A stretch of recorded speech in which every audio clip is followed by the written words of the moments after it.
Hello, good morning mga idol. Isang mapagpalang araw sa inyong lahat. Yan po. So nandito pa rin po ako sa bayan ng Hagonoy. Yan po. At dito po ako sa may bandang Santa Monica po. Yan. So ito po ang medyo may kataasan ng level ng tubig dahil high tide nga ito. Ayan. Yan po ang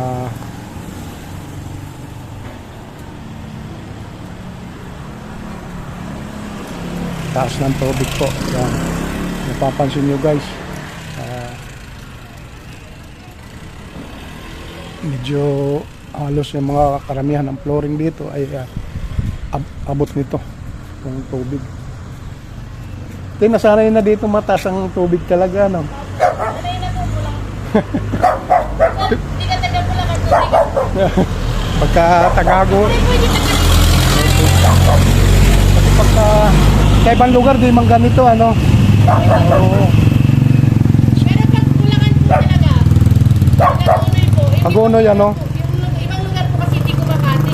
Ayan po, sabi ni ate, talagang laging ganito daw, talagang nasanay na sila sa sitwasyon ganitong ano. Pag high tide, ano? Ano po yan, everyday po. Yun. Lalo na pag siguro masamang panahon, tuloy-tuloy ang ulan, mataas ang tubig, ano? Ito po, naaabot ba itong karsada na ito? Naabot po. Ano po yan, malalim. Malalim po. Ang tubig po yan. Ayan, nakikita nyo sa bakat-bakat sa pader. Ayan po, yung sa may kontador ng tubig. Kontador ng tubig po. Ang lalim pala, ano? Hindi wala po nakakadaan dito kundi yung mga So, yung mga kulig, yung matataas na tricycle, kaya kung makapansin yung mga ikan, mga idol, matataas, karamihan ng tricycle dito. At para libre sila makakadaan sa karsada na ito. tikling po yan. Ang tawag tikling. Ayun, pero yung mga mababa hindi makakadaan, ano? Kasi teterik sila. Yan. Papansin nyo mga guys, yan. Yan ang mga tricycle nila, yan. Karamihan dyan matataas. Yan po. Yan. Sige, salamat ate sa inyong konting oras panahon. Nagano po kayo? Oh, good. Ingat po kayo ate. Yan. Saan punta nyo yan ate? Deliver po. Deliver pa, order. Sa Coco Plus Rider. Ayan, salamat. Ingat po kayo. Yeah.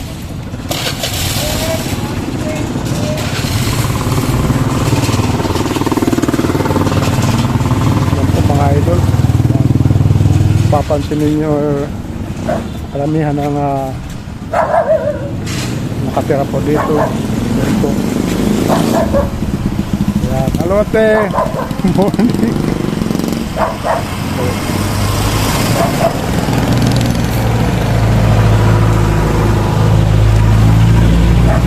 Kanilang tirahan mga katigan. Yan po.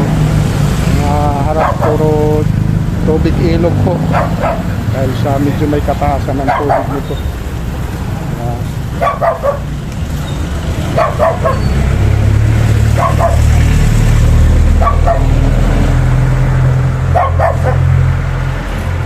So dali po tayo doon sa may bandang inahan mga ikan.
So dito tayo mga idol.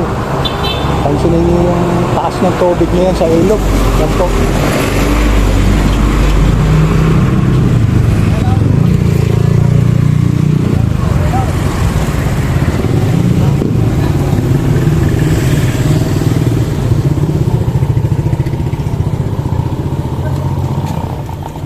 So itong ilog na ito, pagka may posibilidad na pag tuloy-tuloy po ang ulan, maaring abot itong tulay na ito. Siyempre tataas ang tubig. Sabi nga nung ali kanina na pagtanungan ko, hanggang tuhod daw itong karsada na ito. Maabot po talaga ang tubig dito sa karsada pataas. Yan po mga idol. Yan. Yan yung mga kababayan po natin na naghahanap buhay. Yan.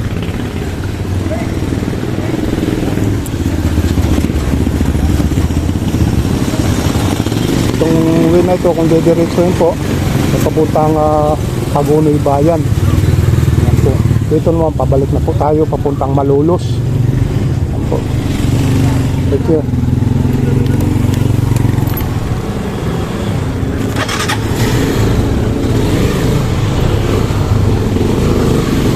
Yan, tuloy-tuloy po tayo mga idol.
Pabalik na ulit tayo.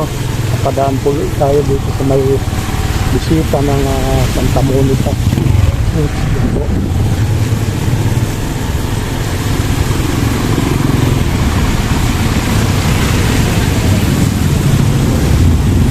Actually, dalawa talagang daanan papasok ng bayan ng Hagunoy.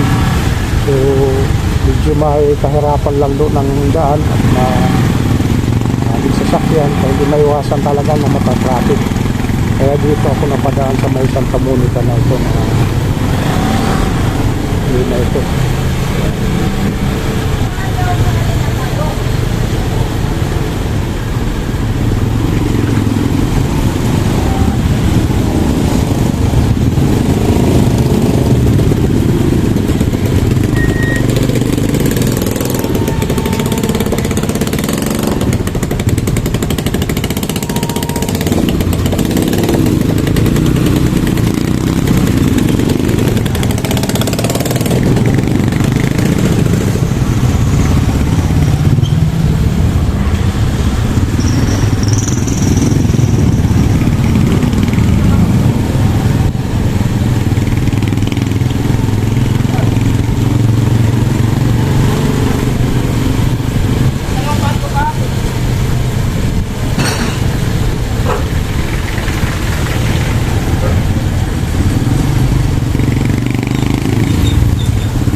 Ang Santa Monica Elementary School.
So galing po tayo doon mga igan, mga idol sa tulay na yan. Yan po. So tuloy-tuloy pa rin po ang paggawa nitong gilid ng ilog na ito. Ito ginagawang ng riprap para na rin sa ikatitibay na rin. Yan po mga idol.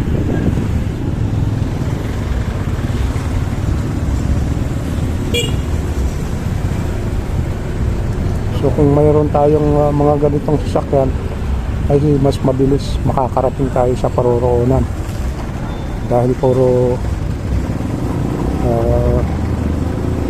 kung lagi lang tayo nakasakay dito sa mga pang motor, sa motor o kaya sa mas makakaranas tayo ng traffic. Yan po ang ilog natin ay maluwag.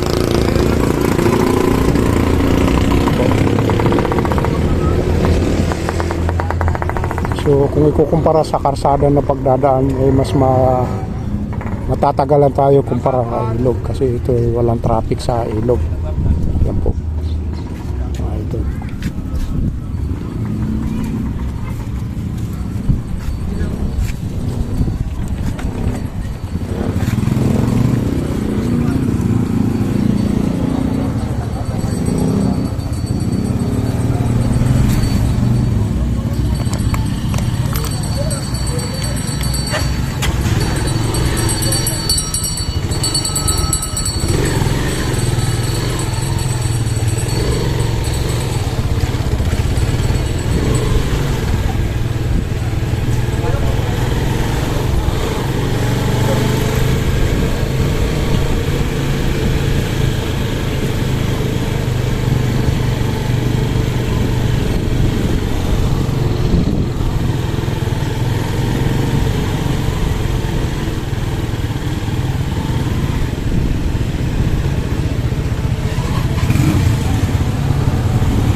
Tuloy-tuloy tayo mga idol.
doon sa ano.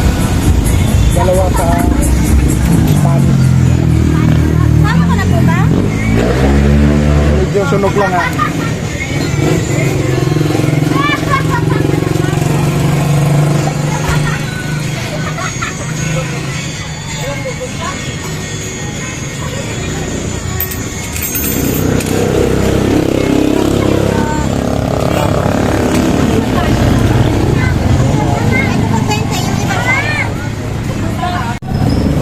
At siyempre, see you na rin po sa aking next vlog.